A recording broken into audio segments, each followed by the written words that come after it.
Assalamualaikum warahmatullahi wabarakatuh. Pada kesempatan ini saya akan menjelaskan tentang pengertian dari historiografi dan macam-macam dari historiografi. Sebelumnya, apakah kalian pernah mendengar istilah babat, hikayat, dan serat? Istilah-istilah tersebut termasuk dalam bagian dari karya historiografi. Terus apa sih yang dimaksud dengan historiografi? Sebelum saya menjelaskan lebih lanjut, ada baiknya kalian untuk mensubscribe and like channel ini.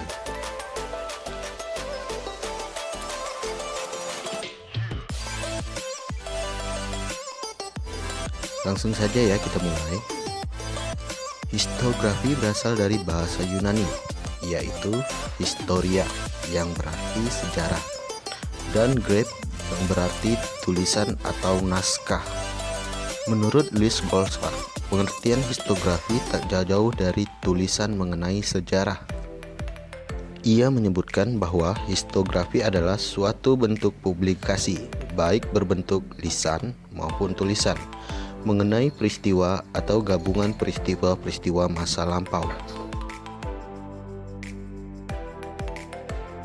Historiografi dapat dibagi menjadi 3 macam, yaitu historiografi tradisional, historiografi kolonial, dan historiografi nasional.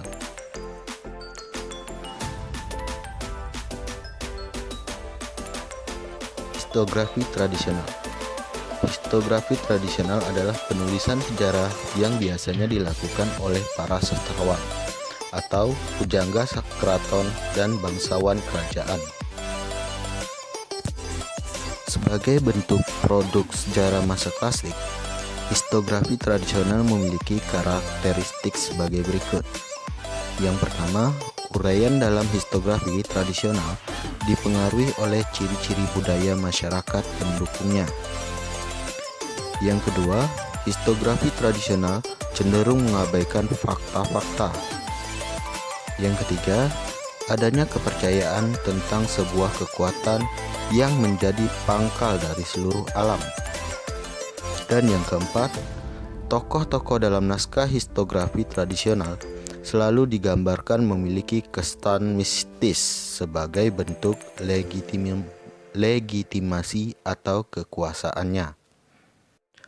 Periode tradisional di Indonesia dibagi menjadi 2 masa, yaitu masa Hindu-Buddha dan masa Islam.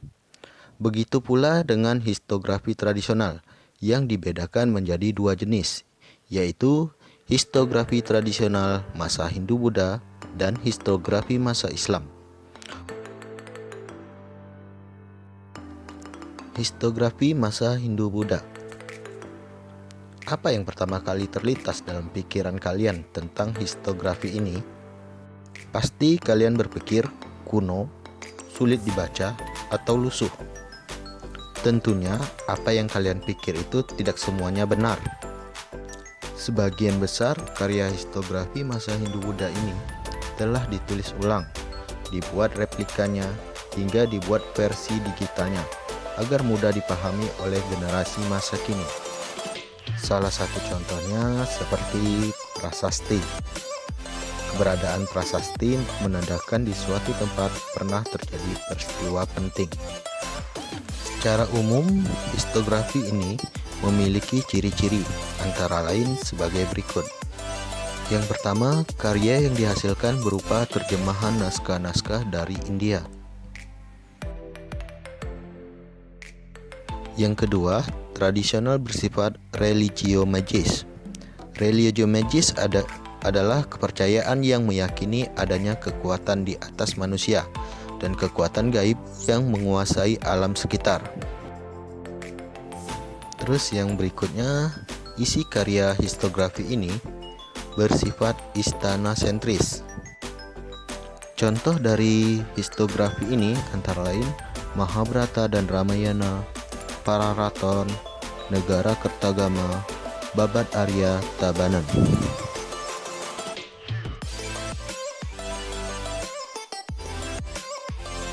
Yang kedua ada historiografi tradisional masa Islam.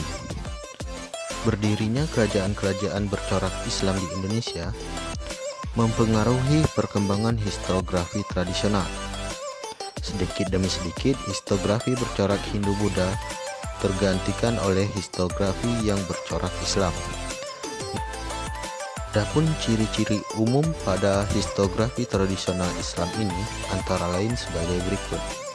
Yang pertama, karya historiografi tradisional pada masa Islam masih mengandung unsur mitos. Yang kedua, historiografi ini sudah memiliki atau sudah mengenal unsur kronologis. 3. Historiografi ini bersifat etnosentris karena menceritakan lingkungan etnik tertentu. Selain itu, historiografi ini juga masih bersifat istanasentris. Adapun beberapa contoh historiografi tradisional pada masa Islam antara lain sebagai berikut. Yang pertama, Hikayat Raja-Raja Pasai. Terus Hikayat Aceh, Babat Demak, Babat Tanah Jawi.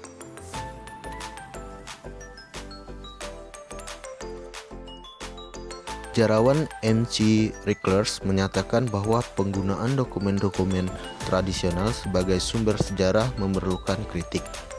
Kritik terhadap karya-karya historiografi tradisional perlu dilakukan karena historiografi tradisional memiliki beberapa kekuatan dan kelemahan. Adapun kekuatan yang dimaksud antara lain sebagai berikut. Yang pertama, membicarakan peristiwa tertentu yang dianggap penting.